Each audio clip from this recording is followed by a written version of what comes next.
పాలన చేసినప్పటికీ ఆ రాజులు ఎవరు కూడా భారతదేశంలో నుంచి పుట్టుకొచ్చిన వాళ్ళే తప్పనిచ్చి ఆర్యుల్లాగా బయట నుంచి వచ్చిన వ్యక్తులు కాదు.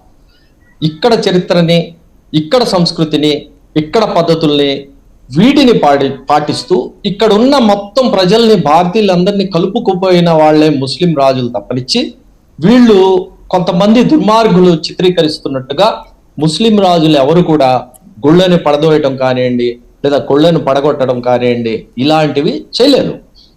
మీరు ఇప్పుడు మనం చెప్తూ ఉంటారు ఔరంగజేబు గుళ్ళు పడగొట్టాడు, ఔరంగజేబు ఏదో చేశాడని చెప్పేసి. వాస్తవంగా కనుక మనం చూసేటట్టయితే, మొఘల్స్ కి సంబంధించి చూసేటట్టయితే కనుక అక్బర్ ఖచ్చితంగా మధురకు సంబంధించిన గుడులకు కానివ్వండి, లేదా కాశీకి సంబంధించిన గుడులకు కానివ్వండి, ఆయన దానాలు ఇస్తూ, ఆయన డబ్బులు ఇస్తూ, స్థలాలు ఇస్తూ, పొలాలు ఇస్తూ స్పష్టంగా ఫర్మానాల్ని విడుదల చేశాడు. ఆ ఫర్మానాలు ఈనాటికి కూడా ఉన్నాయి. ఫర్మాన్ అంటే ఆర్డర్స్ ఇచ్చాడు. ఈ దీనికి ఇంత కావాలి, ఈ గుడికి ఇంత కావాలి, ఈ గుడికి ఇంత కావాలి, దీన్నంతా ప్రాపర్ గా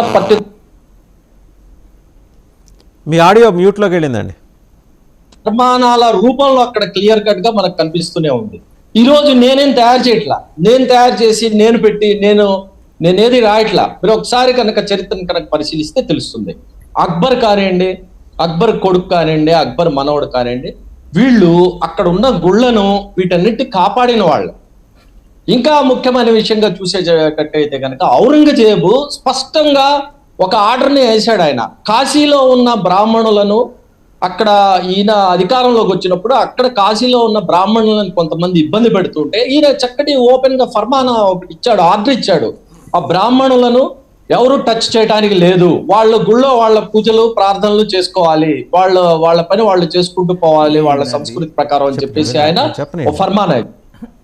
ఆ గుళ్ళు కట్టింది ఎవరు, ఏ రాజు, అది చెప్పమనండి. ఒక్క నిమిషం చెప్పారు. Right right. బషీర్ గారు మళ్ళీ మీ దగ్గరకు వస్తాను ఒకసారి. సురేష్ గారు చూసారు కదా, అంటే బషీర్ గారు మళ్ళీ మీ దగ్గరకు వస్తాను ఒకసారి.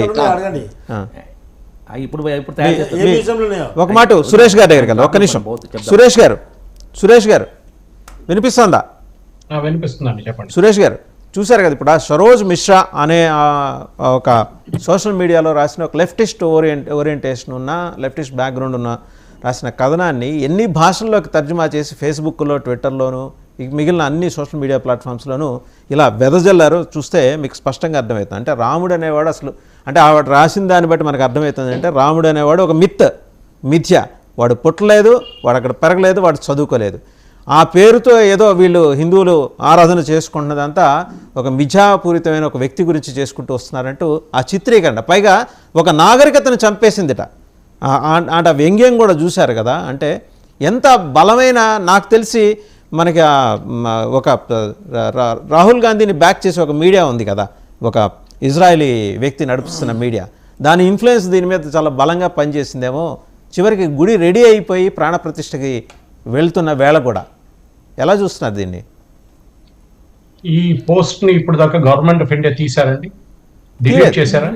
తీలేదు. ఎగ్జాక్ట్లీ. ఇప్పుడు సార్ చెప్పారు నాకేం తెలియదు అడ్వర్టైజింగ్ గురించి అని. ఆయన చెప్పండి, 33 సంవత్సరాలు ఈ ఫీల్డ్ లో పనిచేశాను నేను మీడియాలో. నాకు కావాలంటే రేపు పొద్దున స్టాటిస్టిక్స్ తీసుకొని ఆయన పక్కన వచ్చి ఆయనతో మాట్లాడతారు, చూపిస్తాను.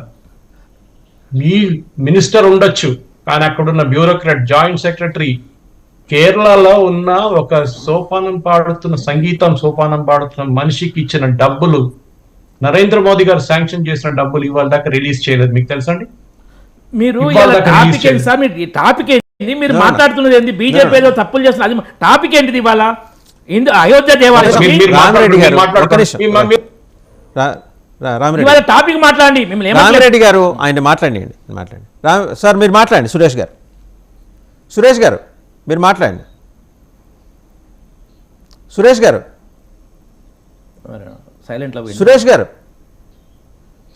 మీరు మాట్లాడండి. సురేష్ గారు నువ్వు మాట్లాడియాలండి. ఇవాళ టాపిక్ మాట్లాడమంటున్నా. సురేష్ గారు, రామిరెడ్డి గారికి చెప్పా కదా సౌండ్ ఎక్కువ, సబ్జెక్ట్ తక్కువ. ఇవాళ టాపిక్ మాట్లాడమంటున్నా సార్, నేను ఏమంటలేను. ఇవాళ టాపిక్ మాట్లాడండి. ఇక్కడ ఏదో తీసుకొచ్చి అది మనం ఇవాళ టాపిక్ ప్రిపేర్ అవుతాం ఆన్సర్ చెప్పడానికి. సరే అయితే రైట్ బషీర్ టాపిక్ బషీర్ మీరు మాట్లాడండి చెప్పడానికి బషీర్ అక్కడ ఇప్పుడు యాంకర్ ఉన్నారు మధ్యలో, మీరు ఎలా చెప్తారు? మీరు సైలెంట్ గా ఊరుకోవాలి, రైట్ మీ పని మీరు చేయాలి. రైట్ బషీర్ మాట్లాడండి. మీరు ఇందాక ఎక్కడ ఫర్మానాల దగ్గర ఆగారు కదా, ఫర్మానాల దగ్గర ఆగారు కదా, చెప్పండి. ఫర్మానాల దగ్గరనే నేను ఆగాను. ఇప్పుడు మీరు చెప్తున్నట్టుగా ఆ పోస్ట్ నేను ఏదైతే షేర్ చేశానో ఆ పోస్ట్ లో ఎక్కడా కూడా రాముడికి వ్యతిరేకంగా లేదు. అక్కడ ఏముంది? అక్కడ ఉన్నటువంటి 300-400 గుళ్ళను, రాముడు ఆడుకున్న గుడిని, రాముడు భోజనం చేసిన గుడిని, రాముడు పరిపాలన చేసిన గుడిని, రాముడు పడుకున్న ప్రాంతంలో ఉన్న గుడిని, ఈ గుళ్ళను మొత్తాన్ని కూడా నేలమట్టం చేశారు, లేదా వీటిని తొలగించేశారు. వీటిని తొలగించేసి ఈరోజు ఇది ఒక్కటే గుడి అంటున్నారు అనే భావన ఉంది తప్పనిచ్చి అందులో రాముడు లేడు అనే మాట లేనే లేదు.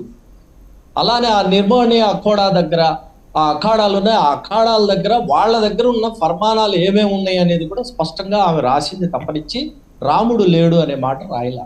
రాముడు ఉన్నాడనే అందరూ చరిత్రాత్మక పురుషుడు, ఒక ఐతిహాసిక పురుషుడు, ఆయన రాముడు ఉన్నాడు, రాముడు ఆయన చేసింది చేశాడు. కాకపోతే రాముల్లో ఉన్న ఏదైతే ఆయన ధర్మాన్ని ఆయన పాటించాడో, ఈనాడు ఉన్న ఈ ఆర్ఎస్ఎస్ బీజేపీకి సంబంధించిన మనువాదులు ఆ ధర్మాన్ని పాటించట్లేదు అనేదే పాయింట్ ఇక్కడ.